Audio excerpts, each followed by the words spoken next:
புதுக்கோட்டையில் தாய் கண்முன்னே பஜ்ரங் தள் முன்னாள் நிர்வாகி கழுத்தறுத்து கொலை செய்யப்பட்ட வழக்கில் 23 வயது இளைஞர் போலீசாரால் கைது செய்யப்பட்டுள்ளார். அரசு வேலை வாங்கி தருவதாக 14 லட்சம் ரூபாயை பெற்று ஏப்பம் விட்டதால் அரங்கேறியதா இப்படுகொலை?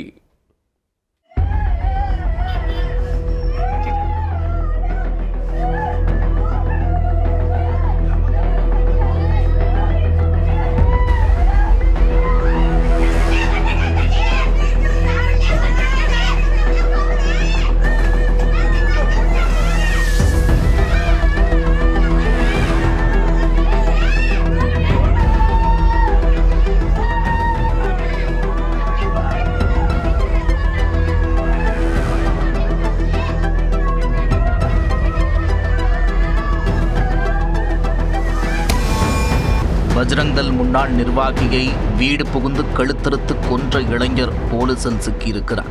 அரசு வேலை வாங்கி தருவதாக கூறி 14 லட்சம் ரூபாயை வாங்கி இழுத்தடித்ததால் கொலை செய்ததாக கூறி கைதான இளைஞர் மிரட வைத்துள்ளார்.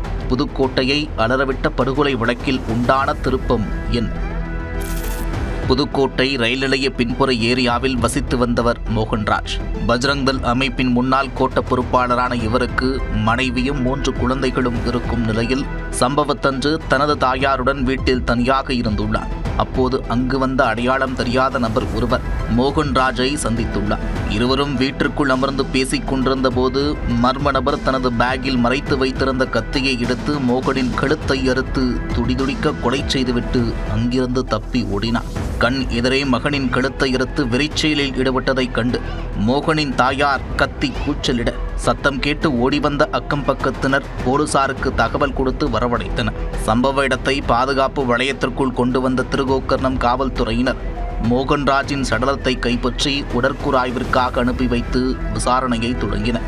அதில் கொலையாளி யார், கொலைக்கான காரணம் என்ன என்பன உள்ளிட்ட பல்வேறு கோணங்களில் விசாரணையை தொடங்கினர்.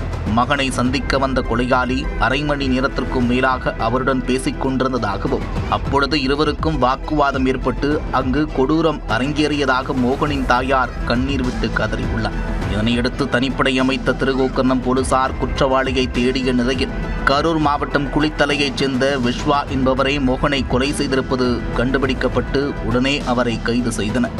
பலத்த பாதுகாப்புடன் காவல் நிலையத்தில் வைத்து விசாரிக்க அதில் கொலைக்கான திடுக்கிடும் பின்னணி வெட்ட வெளிச்சமானது. அரசு வேலை வாங்கி தருவதாக கூறி கடந்த 3 ஆண்டுகளுக்கு முன்பு விஸ்வாவிடம் மோகன்ராஜ் 14 லட்சம் ரூபாய் வாங்கியிருக்கிறார்.